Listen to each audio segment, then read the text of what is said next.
Okay, so this week I got the recording set up working properly. Tell me what you think. Is it too busy? Does it look too degen and not serious enough? I'm just having some fun here, but do let me know if you like it or if you would prefer to see something else. So, completely different kind of video today. I won't discuss any tokenomics. Shocking, I know. But this channel is also meant to be somewhere where you can get a bit of a view into what work as an analyst is like in this space. So I'm sharing a little bit about what's going on in my professional life and what it means for this channel and what comes next. So, quick bit of background here. Before starting my blockchain career, I already had a freelance financial modeling practice with a side business selling online training courses to finance professionals on the niche of infrastructure financing. And it had been well received by students working at lots of well-known and respected institutions. Now, by about this time last year, I had already accumulated about 2 years of fundraising experience in the blockchain space, and I was beginning to really understand how it joined up with my conventional financial knowledge. So I thought it would be great to offer that experience in a new online course. But just as I was about to begin with that, Terra happened.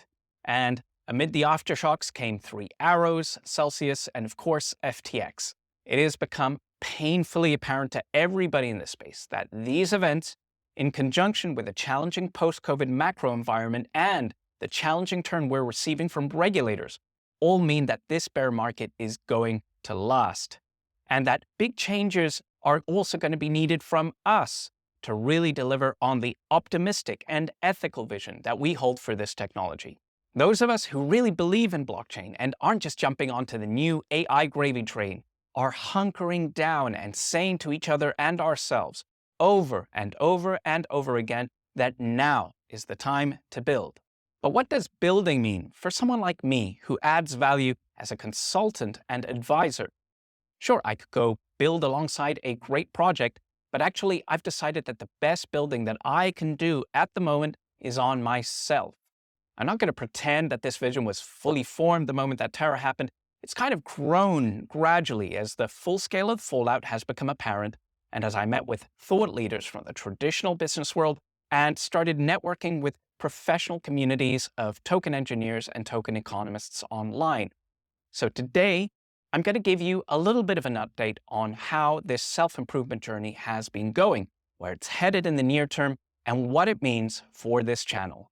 Fear not, I have every intention to keep this video content creation going, as I'll explain at the end. So, first of all, I finished the course.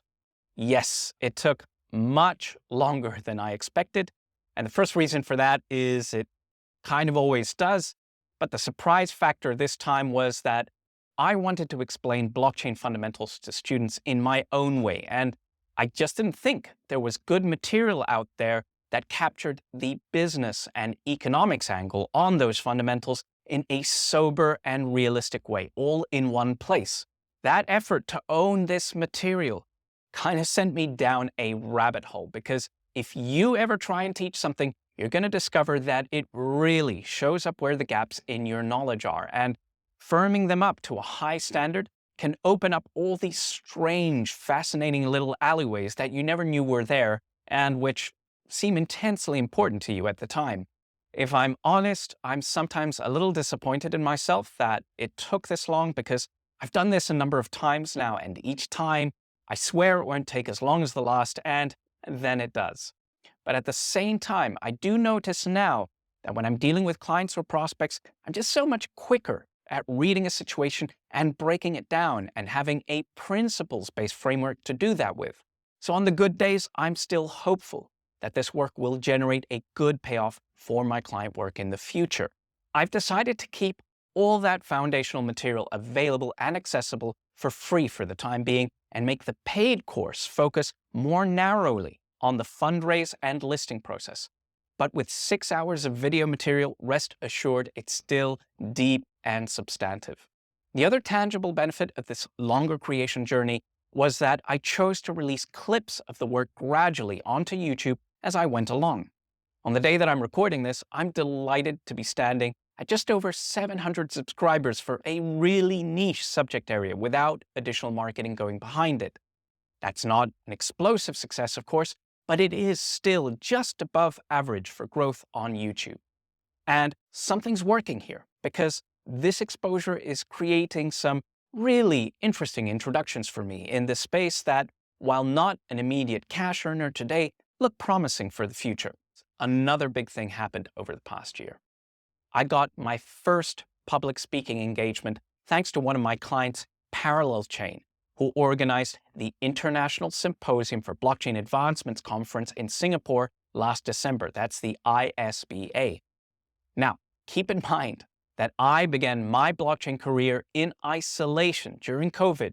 So actually, this conference was my first foray out there into the world to meet other professionals in this space, and in particular, other professionals who come from a conventional business tradition. I gave introductions to our distinguished speakers as MC and moderated a panel of experts. And as if that wasn't enough, I also got to interview the ex-UK Prime Minister, Boris Johnson, about innovation and blockchain. On the blockchain, I'm not going to comment because I need, as I say, I think we just need to look at the details. Okay, thank you. So pivoting back to blockchain now. Oh yeah. Okay. Oh yes, that's the conference. With all that coming out of a career shift that I made during COVID, let me tell you, it felt pretty wild. Now, all of this was a really exciting experience for me, and I would love to explore seeing how my career could continue growing in that direction. And to my good luck, I've been invited by the Token Engineering Academy to give my own talk on their stage at ETHCC in Paris on the 19th of July, which is absolutely massive for me. If you've watched my earlier videos on skills for tokenomics, you know that I'm a fan of the TEA, and I've highlighted them as a great learning resource and community a number of times. All the talks have been announced by them yesterday, so it's official, and now I'm just hoping that there won't be any last-minute changes or cancellations. So if you're going to the conference, DM me on LinkedIn, and we'll see if we can connect. And beyond that, if you have some conference opportunities that you'd like me to contribute to, please do reach out. I'm really happy as an MC, interviewer, and moderator too. It really doesn't have to be me talking about my own narrow specialism in tokenomics, which I know is ultra niche. Okay, so the course is done. I'm doing some outreach for more conference gigs. What else is coming up next? Well, I've decided to continue working on myself. Some of that focuses on building out my brand and online presence some more. So I've started a blog to share my work and ideas in typed format, hopefully to catch some more traffic along the way.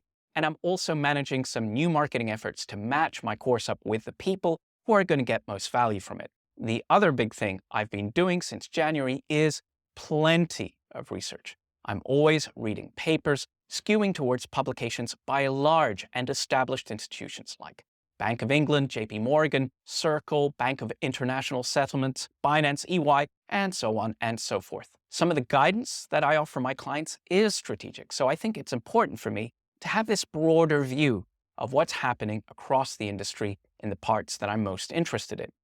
And this research also ties in with me improving my understanding of my problem set better, because it gets me to see how these established institutions, staffed by lots of smart and experienced people, are framing and analyzing these problems for themselves. So I get to learn from them, and I also get clarity on where I feel comfortable to stand apart with my own thoughts and opinions on some occasions. I've also decided to build up my hard skills, starting with skills in financial risk management by pursuing the FRM accreditation and sitting its exams. I came to this decision after reflecting on my experience at the ISBA conference. A question that I was asking the leaders there over and over and over again was, how do we experiment safely and responsibly with this new technology? And most of them didn't have substantial, detailed answers. So I concluded that risk management was the most promising area to go look for answers, not just for live operations and compliance, as the skills are usually taught, but to apply risk management principles to early design work as well. On top of that, I've decided to explore agent-based simulation with CAD, and RADCAD. And if I still have mileage after that, I'm thinking of learning some SQL to start getting my own real data directly from the blockchain via Dune and bring it into my own modeling. Now, I make no assumptions about how far I'm going to get with all of this, but however it goes, I'm sure it will improve my understanding of how these tools work and make it clearer when I should be referring a prospective client to another consultant who's better equipped. Anyway, this is all rather a lot to get on with, and it means that my advisory shop is going to remain closed to new clients until at least the end of this calendar year. Now, that feels a little nerve-wracking to me as I'm living off savings and making a massive skill investment in a sector that feels like it faces prolonged uncertainty and headwinds. But hey, I guess I'd rather try than not do so at all. Okay, so last but certainly not least, what does this mean for this YouTube channel? Well, the good news that I have to share is that I'm going to continue creating content on here. I am seeing some benefits build from what I'm doing and believe it will be worthwhile for me to continue doing so. The other piece of good news is that what I would call phase 1 for the plan that I had for this channel is finally complete. Remember, I started it as a way to showcase my training content, and I've now released all the material that I had planned. So that means I can now create content that covers a broader range of issues, although still focused on blockchain and tokenomics. I think that at this stage, it would be pretty good if I could keep up a weekly release schedule. The challenge for me is, though, that creating new original pieces with deeply thought out analysis and careful wording takes me a lot of effort. And as you've seen, my plate is pretty full elsewhere. So what I'm going to try out for a while is to share digests of all those research papers that I've been going through. I've literally got 2 binders full of them, fully read and annotated, and hopefully that will allow me to keep prep for each video as light as possible. I also had a podcast-style video with Will and Mikhail recently. That did better than a lot of other videos, so I might try doing more of that. Though I feel like I need to reach the 1K subscriber mark to make my invitations appealing to speakers. So get your friends to subscribe on here if you want to help hurry that up. So Research Digests are going to be the format for a while. I hope it takes your interest. And once my marketing operation is more set up, exams and the self-taught coding stuff is out of the way, I'll check in again and assess how this channel's doing and where to take it next. And that's it for the update. A lot of stuff has been happening and is going on. I work by myself, so sometimes I need to convince myself that I'm not just shouting into a black hole called the internet, and clearly I'm not. That's why I'm really happy about this upcoming conference appearance with the Token Engineering Academy and to keep going with this video content. I want to thank all of you once again for all your support, and I look forward to sharing more about how this journey is going in the months ahead.